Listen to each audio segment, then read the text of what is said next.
It's time for Dodger baseball.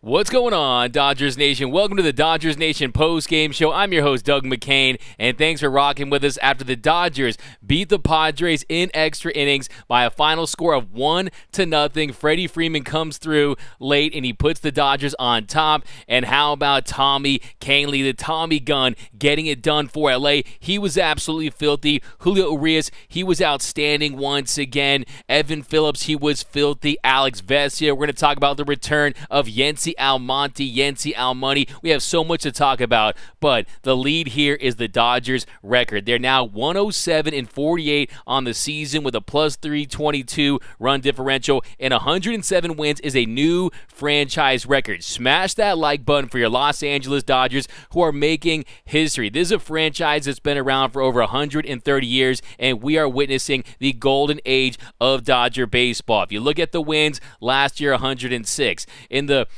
In the 2020 season, they go 43-17. They're on a 116 win pace. Then in 2019, they have a 106 win season, but a 107. That is a new franchise record, and we have a lot to talk about. The offense, by the way, they've been pretty putrid of late. Don't worry, we're not going to let them off the hook, but still, you have to congratulate your Los Angeles Dodgers making history. We may never see this again. The Dodgers, the dominance they've been on, but hey, let's be honest, we got to do Kobe Bryant next. We got to finish the job, because job not finished, because if you don't get those 11 postseason wins, this isn't going to mean a thing if you don't get that ring. But still a tremendous accomplishment for this Dodgers team, and we're going to talk all about it. But let me know where you're rocking with us tonight. Give me those cities and zip codes where you represent Dodgers Nation from. Who was your player of the game? Because that's debatable. Of course, the Dodgers offense, they were slow once again. The Dodgers offense did not have a good night, but still, you just needed one run in the extra innings frame, and the Dodgers were able to find a way to manufacture that run, and we're going to break it all down. But Freddie Freeman, he gets the big hit, but I think you got to start with Julio Urias. He allows no runs on 6 hits, and with 5 punch-outs, 92 pitches, 63 for strikes. And Julio Urias, he had runners on base. He did have some walks tonight, so it wasn't all pretty for Julio, but he's got that dog in him. He has that ability to get himself out of jams. We're going to discuss that. But who won? The Dodgers. B. Guzman. Let's go, Dodgers. By the way, we are always looking for that comment of the night, and if you bring that comment of the night, you're going to see one of these. You win. And if you bring those fire takes, you're going to see one of these. Fire take. And if you bring a nice burn, you're going to hear a finish in from Mortal Kombat. Finish him. Urias player of the game, that's from JD. Trey Turner had an ugly strikeout in the 10th. Yeah, I think Trey Turner, just as a whole tonight, he hasn't looked good lately. And in the second half of the season, a weighted runs created plus at 118. You compare it to last season, we had a 151 WRC plus in the second half of the season. And tonight, it wasn't a great night for Trey Turner. 3 strikeouts. He goes 0 for 5, and he looked befuddled at times. And you talk about the top of the first inning. Mookie Betts hits a leadoff double. He ends up safe at third after that throwing error by Profar. And then Trey Turner, he strikes out swinging on a slider low and away, and just way out of the strike zone. He has that magic wand, but sometimes it doesn't have the magic in it, and he's expanding the strike zone right now. That breaking ball away is definitely his kryptonite. But yeah, just give me one word to describe your feelings on the Dodgers winning 107 games. Does it mean a lot to you to set that franchise mark? I mean, the Dodgers are the only the second team in the National League to win 105 or more games in 3 consecutive full seasons, matching the 1942 to 1944 St. Louis Cardinals. And the difference there was the Cardinals ended up winning the whole damn thing twice. And the Dodgers, they of course won the World Series in 2020 on that shortened season, but in 2019 they got bounced in the NLDS. Last year they lost in the NLCS. I think we can all agree that you have to win that World Series championship to really validate this as the golden age. I call them the incomplete elite with the Dodgers. You want to cap it off with the title. But Viva los Dodgers, let's go. That's from Anthony Hernandez. Joe Correa, pack your bags, crumble. Yeah, I'm dropping a video on Craig Cameron, but I don't want to tip too much of it off. But yeah, it does feel like there's a chance that he's not going to be on that NLDS roster. And I think that is rightfully so. That is the right decision. He has no business on this team in this bullpen if he can't close, and that's what it is. I said today I wouldn't trust him to close a garage door or a kitchen cabinet, let alone a high-leverage postseason game. In a one-run game or a tied game, I just can't imagine that. But what up, D-Mac? What up, Spencer, over on YouTube? Got 107, baby. That's from Randy Guzman. Fast and Furious, some hearts, some strong emojis, a trophy. Yeah, we want that trophy. We want that piece of metal, that commissioner's trophy, and that is the goal at this point. And look, I'm not going to take it too big of a victory lap here because we still have 7 games to play now, but the Dodgers, 107 wins. That was my preseason prediction. I thought the Dodgers would win 107 games, and I'm not saying I want them to lose the remainder of the games on their schedule, but stop the count. That's all I'm saying. I just want to get that prediction right. But no, hopefully the Dodgers continue to add to their franchise record 107 wins. We got what up, my guy, DMAC_LA. Juice Narrows, always appreciate you rocking with us. You bring those fire takes, as always. Hanley, that's from JD over on YouTube. The Tommy gun. What have I been stressing on this show for weeks now? I said that, look, this organization, they would not have made the deal for Tommy Kahnle. When you give him close to $5 million with the incentives in 2020, knowing he's going to miss the entire 2021 season, most likely, yes, there was a slim chance that maybe he returned towards the end there, but they really made that signing for this season. Yes, he has missed the most of this year due to that elbow injury, but he's back. The changeup is as filthy as it's ever been. The fastball velocity is there, and Tommy Kahnle is saying that he feels that his stuff is better now than it was even before he had Tommy John surgery. And you saw him get it done there in the last inning, the bottom of the 10th. It's a 1-2-3 inning for Tommy Kahnle. He ends up getting Bell the ground out to short for the first out, using that changeup away, lots of soft contact. Then he gets Grisham on 3 pitches, strikes him out looking with a changeup, top of the zone, away, and then he gets Kim, very soft ground out on 3 pitches. So he made light work of this Padres team, and he got the job done, and the command has been there. The pitch mix has been where you want to see it because, look, he is a guy that works off that changeup, and that is one of the dirtiest, filthiest changeups in all of Major League Baseball when it's on. So, yeah, you got to feel great about Tommy Kahnle. I mean, he's a guy that's going to be a true weapon for this Dodger team. I truly believe that. A 2.33 postseason ERA. He's pitched for the New York Yankees, which is, of course, the other flagship marquee franchise in Major League Baseball. So he knows what it's like to get it done on a big stage. So, yeah, I couldn't be more excited for Tommy Kahnle, the Tommy gun, out there beating the San Diego Padres. And if you look at Tommy Kahnle, since he's returned, he's allowed one earned run in 6 2/3 innings pitched. So 6 2/3 innings pitched, 1 earned run, and yeah, he's been pretty phenomenal. 8 punch-outs, 1 walk. So how you guys feeling about Tommy Kahnle? I am very, very impressed with what I've seen. That bullpen looks good. That's from Tra Dodge Sports Card. Yeah, the bullpen tonight, like I was saying on Twitter, I was doing the LeBron, this is my life, and I'm smiling through it meme because you had Urias to Evan Phillips to Yency Almonte, and we're going to talk about his return tonight. And then you got Alex Vesia, then you have Tommy Kahnle. I mean, that is a lethal group right there. Those are the firemen of the Dodgers, the LAFD, and those are guys that I fully expect to step up in the postseason, to be those guys, to really lead this team to another World Series title. And Evan Phillips, what more can you say about the guy? The guy is dirty. The guy is effortless out there. He now lowered his ERA to a 1.18 ERA. That's lowest in all of Major League Baseball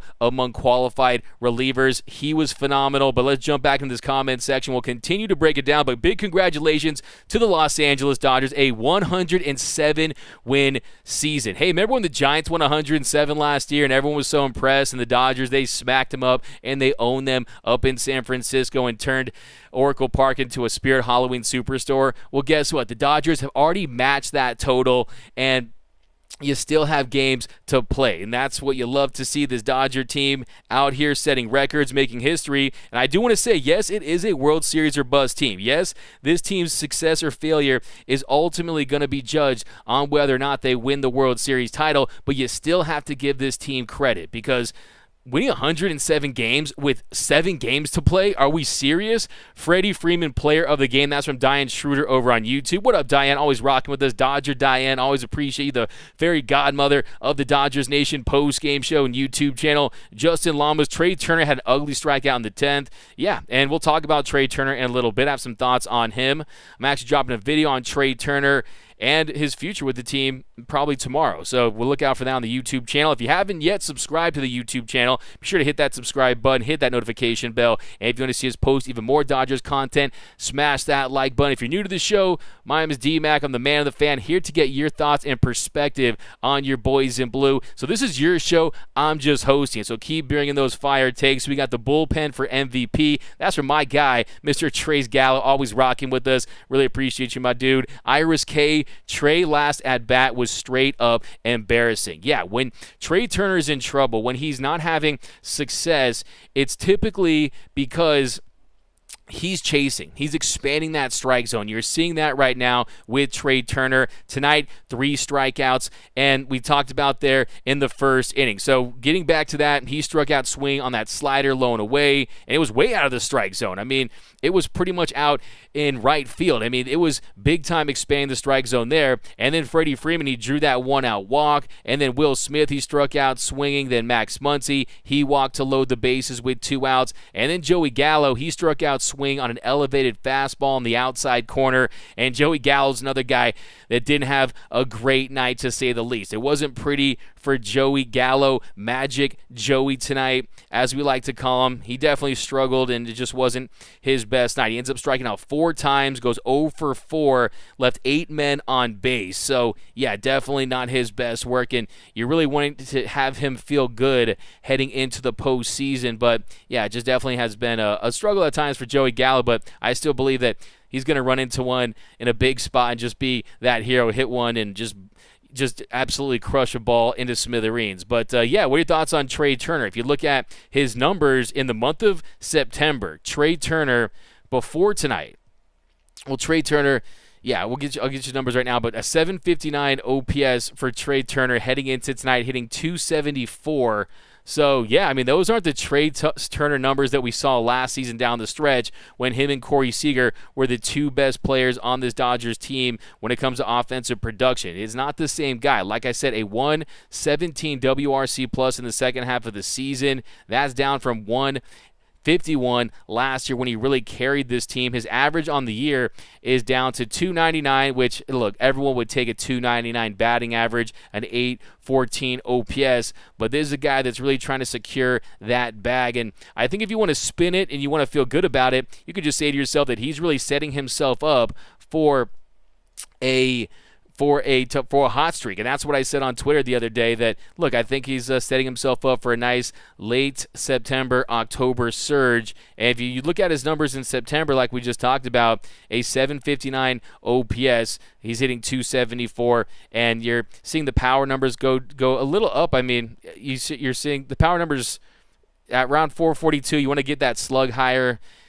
But, yeah, I'm not feeling great about Trey Turner at the moment, I'll be honest with you. And tonight was another example that, yeah, he just, you could jump to the top of the 5th inning. Mookie Betts, he hits that leadoff single to left. And then Trey Turner, he struck out swinging with 1 out, a changeup low in the bottom of the zone. And, yeah, you jump later in that game. We can get 110. That's from Gundam_Avarice over on YouTube. I said 111 from Lynn Brown over on YouTube. Kenley to Canely. Yeah, I like that one. Jay Bautista, 107 wins and counting. Hey, man, keep counting, keep racking up these dubs, and that's what you want to do if you're the Dodgers. Because, look, this is, I think Joe Davis said during the broadcast, this is really one of the last kind of postseason environments that you're going to see before they hit the postseason after tomorrow, because that 6-game series with the Rockies, you're not going to get much of that. I think the Dodgers are going to just kind of use it as a way to really just get guys fresh, to keep guys active, to keep them relevant, as Doc likes to say, and hopefully guys that are struggling can figure things out. I think a bright spot that no one will probably talk about tonight is Chris Taylor and the double that he was able to hit in this one. In the top of the second, he hits a one-out double to left, his hardest hit ball of the year at 106.8 miles per hour. But the Dodgers, their magic number now for home field advantage throughout the World Series is 2. So it is down to 2. Your Dodgers are going to set themselves up and put themselves in a great position to win the World Series with home field advantage at home. And let's not forget, the Dodgers have only won the World Series at Dodger Stadium one time in this franchise's rich history, and that came back in 1963 when the Dodgers beat the Yankees. But Billie Jean, you couldn't trust Kimbrel to close the fridge door without making a noise at 2 a.m. Yeah, Billie Jean, that's a good one. You couldn't trust him to close the microwave. Craig Kimbrel, like I said, I'm dropping a video. I kind of got all my Craig Kimbrel feelings out today, and yeah, it's nothing against the guy. He just doesn't have it, and that's just the reality. We got Ken Schroeder. Dodgers outscored 26-38 since September 20th. Yeah, it's definitely a September swoon. There's make no mistake about it. And if you look at the Dodgers this series, they end up going 2 for 25 with runners in scoring in the series so far. They end up going 2 for 25 with runners in scoring position. They're hitting under 150, and you're seeing the men left on base. I mean, this team, yet last night they go 1 for 17 with runners in scoring position, just one extra base hit, that Trey Turner double. And yeah, it definitely hasn't been pretty for this Dodgers offense. And if you look at their last 6 games, they're hitting 200, which is 27th in all of Major League Baseball. They've hit just 3 home runs. That's 27th in Major League Baseball, third to the bottom. And they have a 604 OPS. That's good for 25th. So the offense is definitely falling asleep. You definitely have to find a way to energize this Dodgers offense because, look, they need to find a way to just muster up that energy any way you can. I use a boxing analogy for this one. They always say fighters make up the fight. And what they mean by that is, look, you're going to play down to your competition. You're going to play up to your competition. If you're not motivated, if you're not energized, if you don't have that level of adrenaline, you are going to have a performance drop-off to some extent. So I think the Dodgers, once they find themselves in the NLDS against another team, they're going to rise to the occasion. But right now it's just tough because they've been so good for so long. And 107 wins, that's the most wins in Dodger history. So it's tough to find a criticism for this team. It's like spotting a pimple on a supermodel or something like that. But this team, they've been fantastic, and they've really earned this. So here we go. We got was looking forward to seeing Canely close the game, met expectations. That's from my guy Dylan Hare over on YouTube. We got the D-Mac Yency, got it from the Solar. Yeah, man, hey, yo, D-Mac, what a poppy over on YouTube. Isaac, this is what happens when you use common sense and don't throw in Kimbrel. Our bullpen is full of nasty dudes. And yeah, that's the point I made today. There's really no one on that in this Dodgers bullpen, unless guys get injured, that you can say Kimbrel is nastier than. Kimbrel's a guy that you would trust more to be out there in a situation where he could miss bats and he could dominate a hitter. Because really the issue with Craig Kimbrel, and that's why I never bought into the Kimbrelsa hype, I told you that he melts down faster than Olaf in the desert in a big spot because he was giving up a lot of hard contact. You heard a lot of loud outs. The strikeout to walk ratio was at 6-3. The BABIP was extremely low. So I never bought into the Kimbrelsa hype at all whatsoever, just because the numbers told you that it was a fluke, and that's exactly what it was. But Angel, drinking more protein shakes than Gallo. Put me in, coach. Much love, D-Mac from Redlands, California. Go Blue. And Yency has a nice tattoo on his shoulder, D-Mac. I didn't see that. Interesting.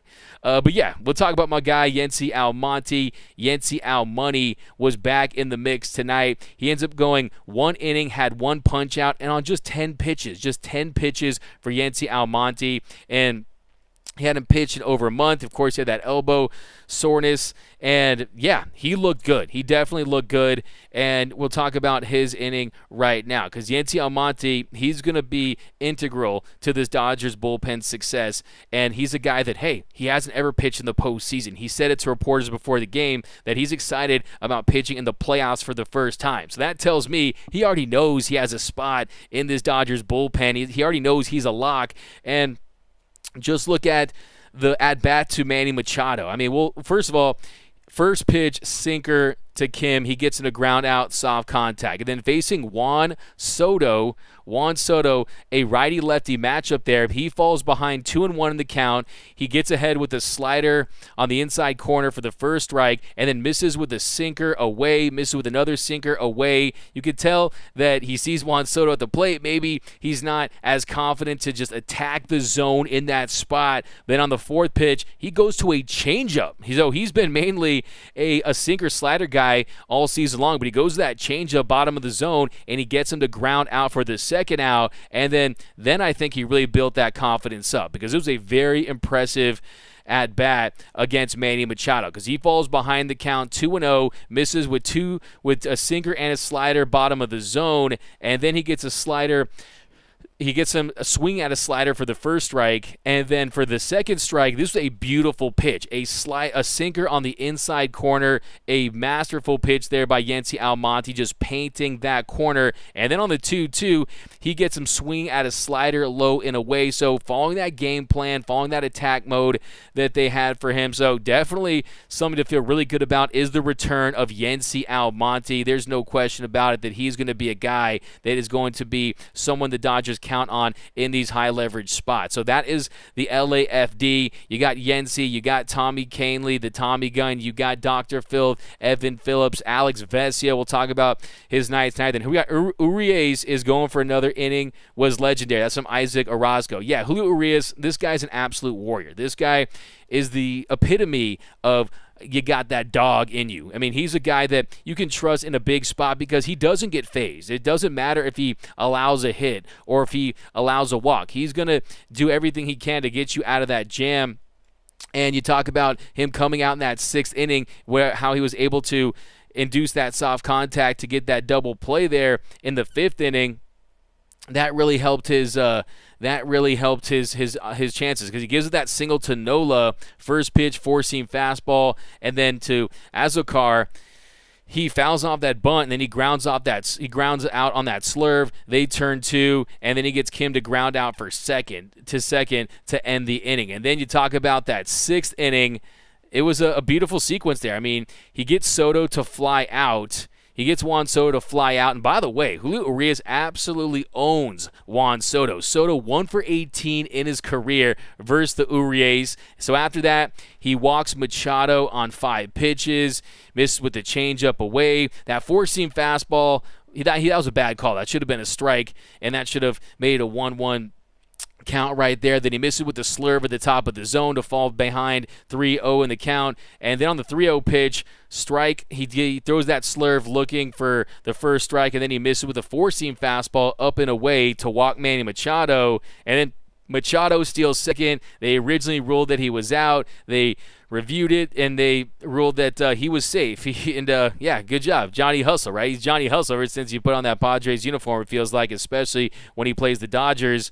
And then he gives up that single to Brandon Drury on the 2-1, on the 1-2 count, a slurve, inner half. He was able to get some good wood on it. He singled to right, and that gave the Padres runners on the corners, and then he gets Myers to pop to first on the first pitch on a slurve, and then with runners on the corners, 2 outs, Jake Cronenworth at the plate. He quickly gets up in the count 0-2, and on the 0-2, he gets him to pop to short, four-seam fastball up in the zone. So, yeah, I mean, he's an absolute grinder. We'll talk about more of his outing, but, yeah, I mean, you talk about the strikeouts he got today. He was working the upper quadrants of the zone, using that fastball, using that slurve, and Julio Urias, he's not going to win the Cy Young, because I don't want to mislead you guys. I try to be the Dodgers' truth teller. I'm not going to pump sunshine when I just think that it's going to mislead you. Sandy Alcantara is going to win the Cy Young. I mean, he's still pitching complete games. He's still been dominant, and that award is going to be his. But just the fact that Julio Urias, his ERA is now down to 2.17 on the season. He's been one of the best starters in Major League Baseball this season. He's firmly cemented himself, one, as the Dodgers ace, but also as one of the top 10 to 15 pitchers in Major League Baseball. So that potential has fully been realized. He is that guy. But Yency Almonte, there you go. That's a fire take. Fire take. Will Smith also looked tired. Jaime Gonzalez, yeah, he kind of got hit in the hands there. And last week, Will Smith was the Dodgers' best hitter. He had an 1146 OPS. He was raking, had those 2 triples and a home run. But tonight wasn't his best night. Will Smith, he ends up going 1 for 5 and it wasn't terrible. Ends up going 1 for 5. He did get that single in this one in the top of the 3rd inning. He got a 1-out single to left. Joey Gallo, 8 runners left on base. It felt like he was up at the plate with 2 outs seemingly the whole night with Joey Gallo in the top of the 3rd inning. Freeman flied out to center for the 1st out. Smitty got that 1-out single. Then Muncy struck out swinging, and then Joey Gallo struck out looking on a 4-seam fastball inside. So here we go. We got Tommy the Terminator. I like that one. It's fire take. Osterberg said it right. What Osterberg said, because Osterberg's the man. I like that. Is Danny Duffy hanging out with the Loch Ness Monster, Javier Mora? Yeah, we talk about that one for sure. Craig Jensen, interesting. Henry, that's a fire take. You guys are bringing it. Call up Sam Goldstein.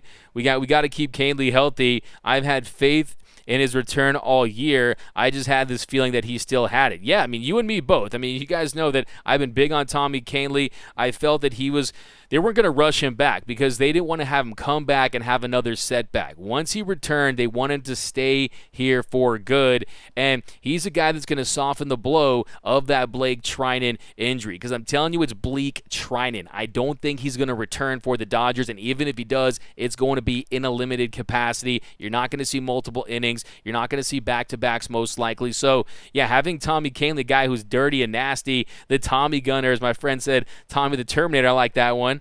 We'll work with that too, guys. You know we love the nicknames on this show. Ice Queen 7, D-Mac in the house. What up, Ice Queen over on YouTube? Jonas Bass, 112 wins. First 4 are key from Justin Edwards. Julio Urias just won the Cy Young. That's a hot take right there, Mass, because if you look at a lot of the metrics, man, I mean, it's going to be a tough sledding for him to pass Sandy Alcantara. Because, look, I was talking about Sandy Alcantara's second half where, yeah, I mean, wasn't as dominant as he was in the first half, but he has picked it up. I mean, Sandy has been phenomenal. He's playing on that terrible Miami Marlins team.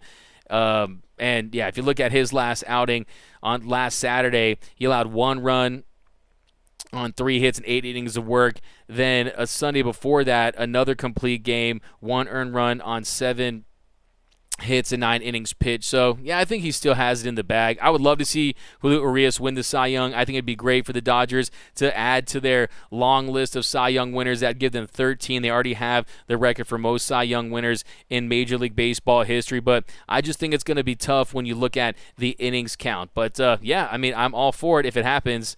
And, look, I do think when you look at a narrative, if the Dodgers end up with 110 wins, if the Dodgers end up with 111 wins, something crazy like that, I think you say, hey, we have to reward this team every way possible, okay? And if they're not going to win the MVP because Paul Goldschmidt's going to take it home, I think that Julio Urias is a guy that you have to strongly consider. And I think even if he finishes 2nd or 3rd or 4th, or even in that top 4, you have to feel good about it because it really means that he is one of the top 5 to 10 pitchers in baseball. But, yeah, if you look at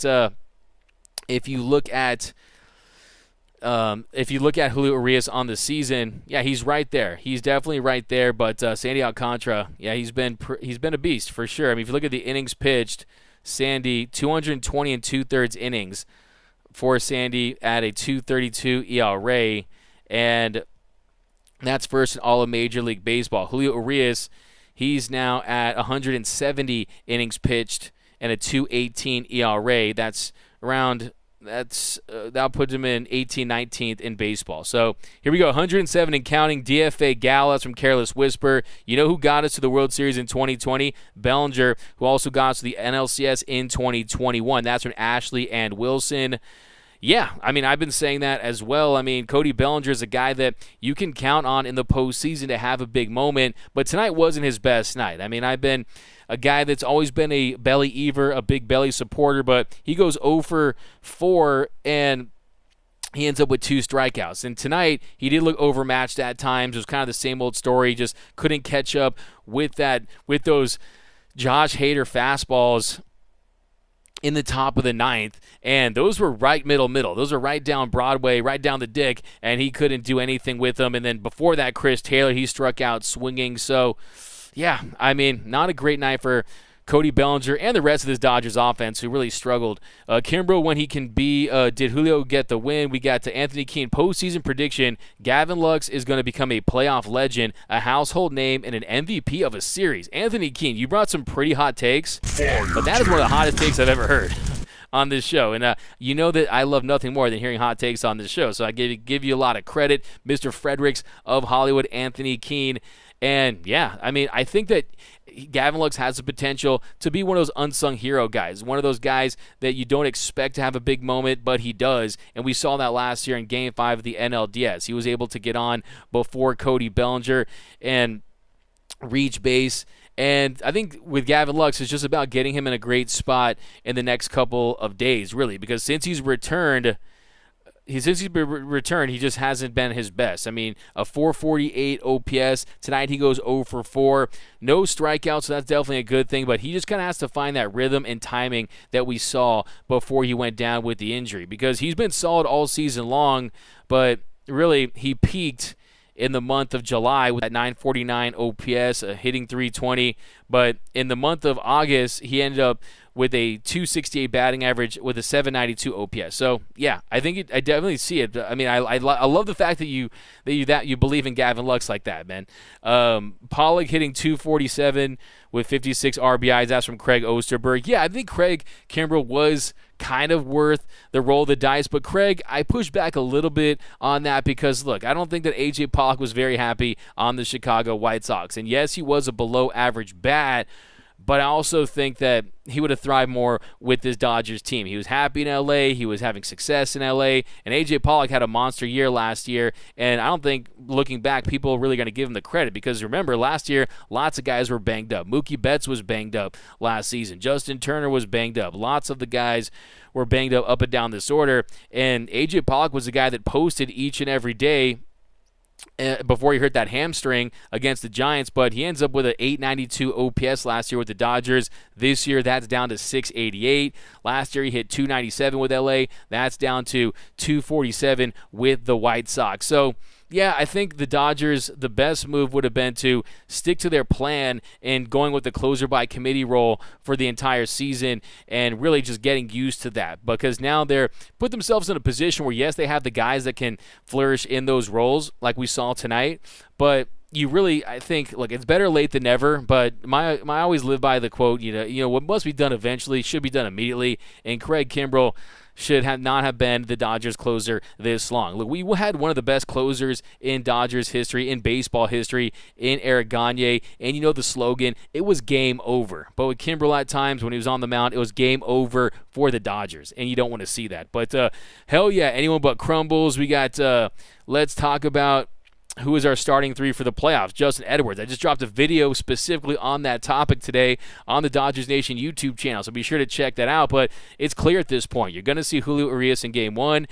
I'm very confident you'll see Clayton Kershaw in Game 2. And then as far as Game 3, I think they're going to give the ball to Tyler Anderson. I truly believe that. He's grinded all season long. He's been solid. He's limited hard contact. He's missed barrels. He's been Tyler, the outs creator, and that's what he does. And then Game 4, you're going to see a situation where possibly Gonsolin gets the start, and then you see maybe they go right, left, right. You'll see a Tony Gonsolin, then an Andrew Heaney, then a Dustin May if he's available, and then you go to this big bad bullpen. So, yeah, I think that's how you're going to see it. I really think that's the order. But assuming Braves don't win the division, Ashley and Wilson, yeah, that one's tough to predict at this point because it is back and forth, and it looks like the Mets have the tiebreaker right now. And the thing is, though, with the Braves, with the Mets, I mean, DeGrom is a guy they haven't pushed past 6 innings. I mean, he's a guy that you're not going to see go 7 or 8 or 9 innings, especially in the postseason. So if they have to use him up in the wild card series, I think I'd rather play the Mets at this point. I really do, because you wouldn't see DeGrom until Game 2. I think the Dodgers match up well with the Mets compared to that Braves team, who their offense can be lethal. They have the second highest OPS versus left-handed pitching. The Dodgers will be throwing 3 lefties to start that series. And yes, if you look at the splits, they're very close. Lefties and righties, they're good against both sides of the plate, but still it is a little concerning when you consider that they can rig against southpaws. But NL East could come down to the last game. They play each other over this weekend. I think they do. Told you Soto was overrated. That's from Jose over on YouTube.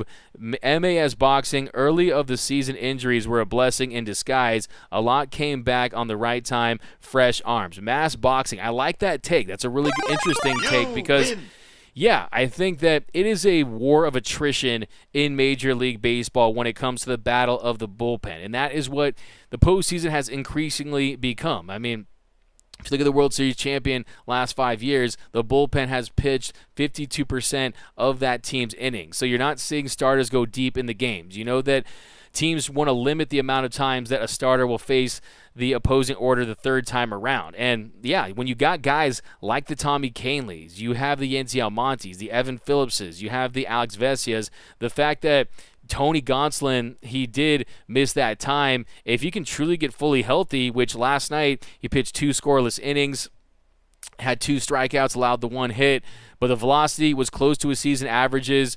If he's fresh, that's going to be big because he's a guy that's already more than doubled his career high in innings pitched. And then you talk about someone like Evan Phillips, who this is uncharted waters for him too, as far as being that high leverage guy for a World Series contending team in the postseason. So talk about Turner chasing outside of the zone. We talked about that a little earlier. It's definitely his kryptonite. D-Mac sitting up there in his boxers, carnivorous lunar activity. Bro, you got a camera down here? What's the deal? Boxers, we're talking about, man. Whitey tighty gang, bro. Manny the Clown, homie, don't hit that. I like that. Manny the Clown, homie, don't hit that. Daniel, trust me, in living color. That's what I'm talking about. In living color. My dad, I used to always watch that show on YouTube. Back then. Daniel Martinez, my trash can has a better stance than Craig Crumbles. We got Nick. Padres give up their top prop. By the way, I'll give you a fire take for that one. Maybe Roberts will have another brainstorm and open with Crumble for Urias. Oh, geez, I don't want to see that. That's nightmare fuel, man. That's like putting why'd you have to just piss in my Cheerios, okay? I didn't appreciate that. Bullpen is ready. That's from Yang Yi. Brandon League better than Craig Crumble. Yeah, that's what I said on the show today. Is that, Craig Kimbrell joins that list of Dodgers bullpen pieces I never want to see out there again in the Brandon Leagues, the Jonathan Broxton, those types. But Turner chasing outside of the zone, yeah, that's what he does, man. I mean, and you're seeing that there's more of a point of emphasis in attacking him there. But what is the case against Urias for the Cy Young? The case is, 1, Sandy Alcantara has been an absolute workhorse. We just read off his numbers, over 220 innings pitched. If you look at some of the more advanced stats like the FIPS of the world, expected FIP, they don't love Julio Urias because they don't love him as much as they do the traditional stats like the ERA, the WHIP, and things like that. And I think what it comes down to is, look, there's other guys that have had really good years too. Zach Gallen had a 44 1/3 scoreless inning streak. And by the way, shout out to my man Oral Hershiser. Remember he trolled me? What's up with Dodgers Nation? Oral Hershiser, the Bulldog, on the anniversary of his scoreless inning streak. So that's quite the accomplishment. That's something that I really don't think you're gonna ever see happen again. I mean, Oral Hershiser, man, I think one of the greatest postseason pitchers ever. But yeah, 59 scoreless inning streaks. So for 59 innings, the streak he accomplished that on September 28th, 1988. And the most impressive thing, he did it by pitching 10 innings. 10 innings. I mean, geez. Unbelievable. Dave Roberts has the reputation. If Phillips was going to be a closer, I think Dave would have already used him. Look, they're not going to have a traditional closer. They're going to go closer by committee, and it makes the most sense. You're going to play the matchups. Look, sometimes the game comes down to the 6th, 7th, and 8th inning. It doesn't always come down to that 9th inning, and you want to mix and match, and that's just how it's done in modern-day Major League Baseball. The role of the closer is going to be obsolete one day. Open the oven door because Trinan is done. Boomer Assassin. So you're saying Trinan is barbecue chicken. We got Kershaw will win the Cy Young. Dante. We got Kimbrelsa. I could have gotten those 3 outs. That's from Carlos. Good game tonight. Thought they're going to stop leaving the bases full of Dodgers. Yeah, they definitely left too much traffic out there. Left more traffic on the bases than the 405 freeway at 5 o'clock. I mean, they really need to do something about that. Sandy can't compare to the Urias. That's from Mike Jones. We got Gallo all day. I'd rather bring back Eric Gagne this day and age to replace Craig Crumble. We got this just in. Gratterall is starting tomorrow, followed by Heaney, D-Mac. Moose 1032. Thanks for the breaking news. I appreciate that. And that's what Doc kind of tipped at yesterday, was that they were going to use Andrew Heaney after an opener to find a new role for the postseason. So that's definitely a move for the future. It tells you they're locked into using Heaney in a multi-inning reliever role in the postseason. So we'll see how that plays out tomorrow. I'm excited to see that, and that's why you didn't see Brewstar tonight too. So I really like that move. I'm very excited about that. But 162 wins. That's from Nando 390. That's what you're going with. Dodgers 162 wins. I like that prediction. I like it. F. Goldie, Sandy who? Cy Young Julio is all I'm hearing. That's from Rob G. Yeah, look, Julio Urias, he's a guy that, hey, we'll see the narrative of the voters. But sometimes, it's like the way that sports writers work, man, you grab onto one narrative that was established in the summer.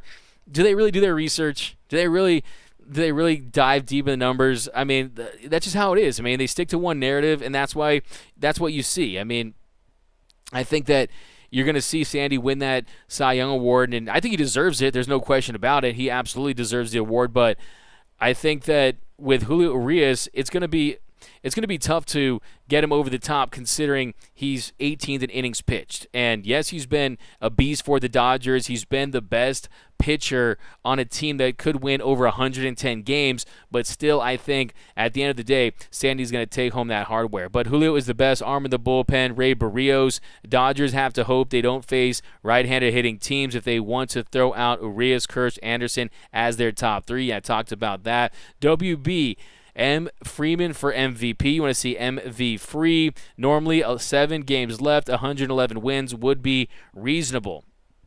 Yeah, I mean, it's definitely possible. And if they finish, I mean, I'll tell you guys where the Dodgers would finish. I mean, because it's really historic at this point. I mean, you're really climbing up there to some of the greatest teams in the history of Major League Baseball. And this team, when you look at that run differential, is right up there with the New York Yankees teams of yesteryear, and their plus 187 road run differential this season is 4th all-time in Major League Baseball history, and it's the highest since the 1939 New York Yankees. So the Dodgers, they could go two ways.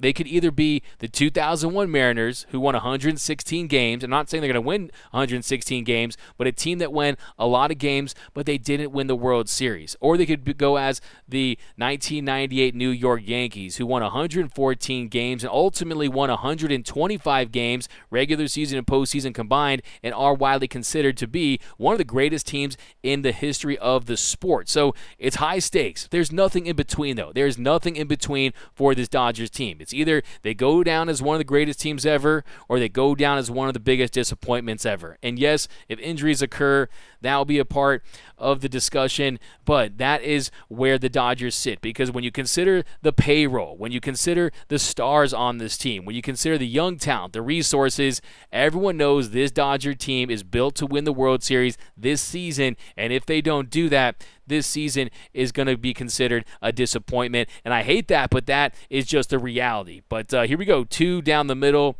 We got 3 lefties. I'd rather bring back Eric Gagne this day and age to replace Craig Crumble. Congrats to Oral from Carnivorous Lunar Activity. Mitch White has not done well since leaving the Dodgers. Yeah, Craig Osterberg. Mitch White was, I think a lot of Dodger fans, they just like Mitch White. He was pretty overrated, though. He's, Ross Stripling-esque in a sense. Not a guy that was going to vie to be a 1 through 5 starter in a Dodgers team or a World Series contending team. But love Mitch White, but like I said, just got to bring those facts to the fight, man. D-Mac Gratterall is starting. Nice. Let's effing go. That's from LC. Yang Yi. Well, for change, Dodgers won in extra innings. Not that is definitely something to feel good about. That's definitely something to feel good about. This Dodger team, they struggled in extra innings games this season, so it's great to see them get a dub, especially after what happened last night with Craig Kimbrell not being able to get it done once again. So, yeah, now they're 6-10 in extra innings games this season. Lasorda wore out Orioles' arm. That's from Gus over on Facebook, Alex Renteria. So if that's it for Kimbrell, who's the next closer next year? You're going to see the same situation. I mean, next year, there's going to be a lot of guys coming back. I mean, you're going to see Phillips is going to be back. Hopefully, we'll see what happens with Tryon. You're going to even see Jimmy Nelson. I mean, Yency Almonte. This team is Brusdar Gratterall. I mean, this team's going to be stacked with relievers next season. So we'll see what they do with Tommy Kahnle. How he performs, will they try to bring him back? But does the pitching overall scare you, Doug, like it scares me? That's from David. I'd say the answer to that is yes. The pitching does concern me, because there are a lot of question marks. Will Dustin May figure things out? Will he get healthy and will things start to click? Will he find that command that will allow him to be effective in the postseason coming out of the bullpen? Because remember, if he's not going to be a starter, I think they might use him as an opener, or like we're going to see tomorrow, you have an opener and then he comes in to start the second with a clean inning. But I do think that Dustin May needs to find it. Tony Gonsolin, is he healthy? Will he stay healthy? If you look at this bullpen, it looks like they're not going to get Blake Trinan back, but if they do, how will he look? So you talk about, too, Clayton Kershaw, who's had his ups and downs in the postseason. Yes, he has. That's the reality. He has an ERA over 4. I think a lot of that's overblown because I do think he was misused by Don Mattingly and the gang back in the day, but he also looks really good right now. A 1.8 ERA since he's returned. Missing barrels, he's generating soft contact. He's really looked good since returning from that back injury. And you just hope that you see a 2020 World Series run for him, where he had a 2.31 ERA against the Tampa Bay Rays in 11 2/3 innings pitched. The wild card round, he ends up going 8 innings without allowing a run. And and then did have a little bit of rocky start for sure there. Oh no, in the DS, I think in the wild card series, he had that 13 strikeout game. Then the Padres series, in his one outing, he ends up giving up those 3 earned runs. Yeah, remember that bomb to Machado. So you hope that this starting rotation is fresh. If they're fresh, I believe in them. But look, we've seen teams.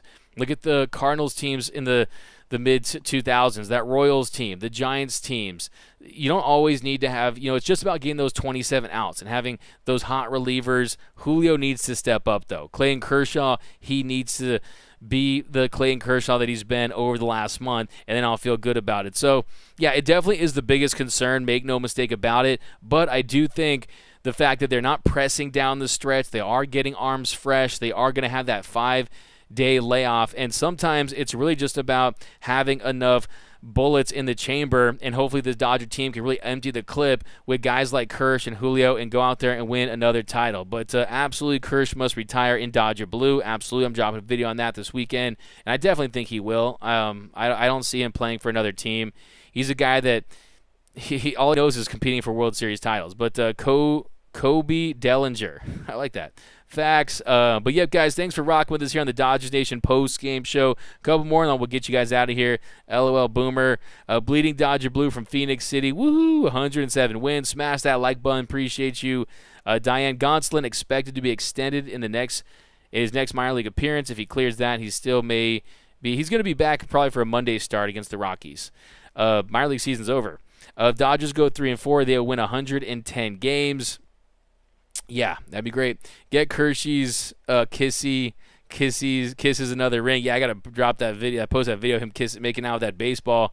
D-Mac, loving your work from Shanghai. Oh, nice. Rocking with us over in Shanghai. Appreciate it. Job not finished. Championship or bust. That's from Anthony Keene. Which NL team of the possible 6 do we want to avoid? Look, you're always going to be facing good teams the deeper you get in the postseason.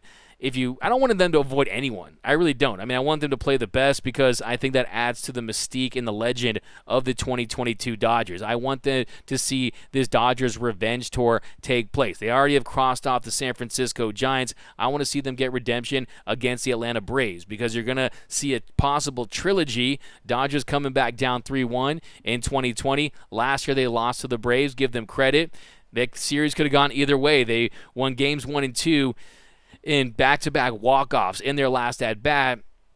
So I want to see them knock off those Braves, and I also want to see a redemption tour against the Houston Astros. That was my preseason prediction, and I hope they play the best teams. But if you're asking which team do I think poses the biggest threat, I think when you combine the balance of their team with bullpen, I think the fact that the Braves could be without Spencer Strider, and that is most likely going to happen, that's definitely going to be a case where you want to possibly see them earlier. But in a 5-game series, they're dangerous, man. They are a very, very dangerous team. That offense is potent.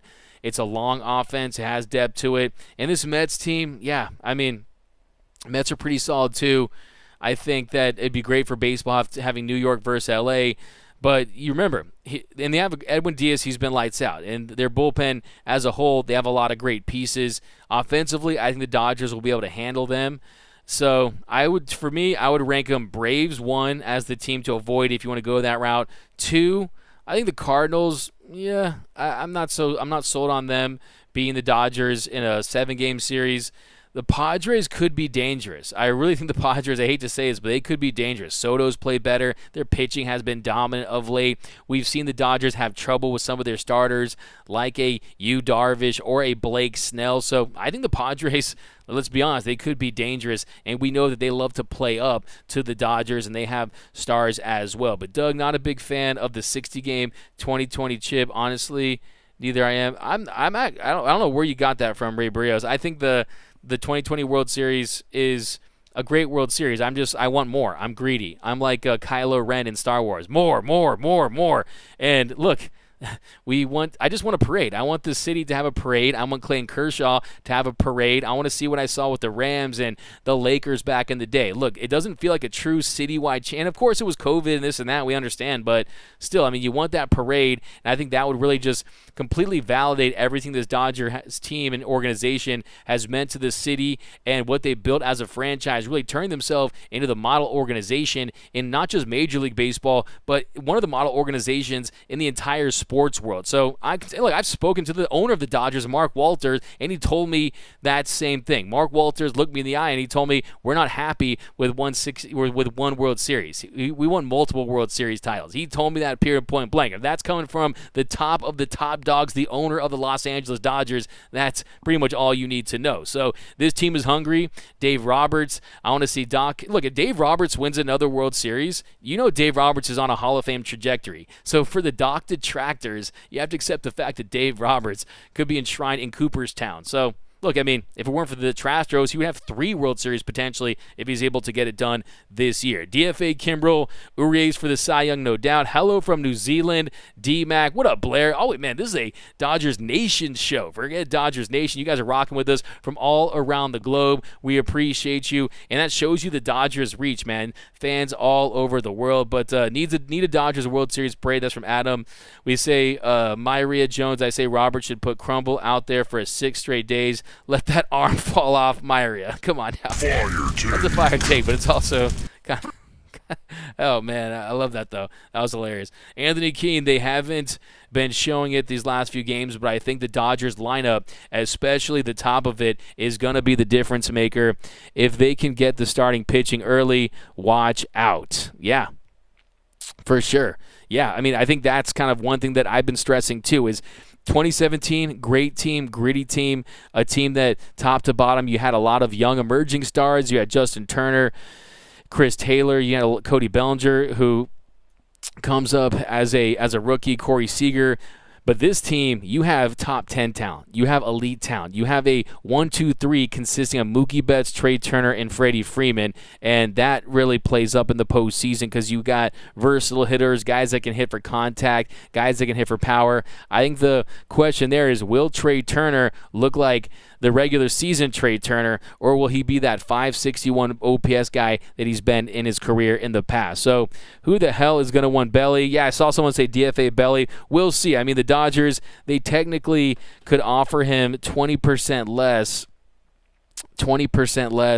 if they wanted to try to go that route so $13.6 million contract. They could possibly non-tender him and try to offer him a lesser deal to see if he'd come back. But yeah, we'll see. I think there's a lot riding on this postseason. I think hopefully that doesn't make Belly press. Hopefully he doesn't put more pressure on himself. But here we go. Trey couldn't be worse at the moment. Dodgers definitely have elite talent. That's from Alex Renteria. We need Super Trey and not playoff T. I like that one. Yeah.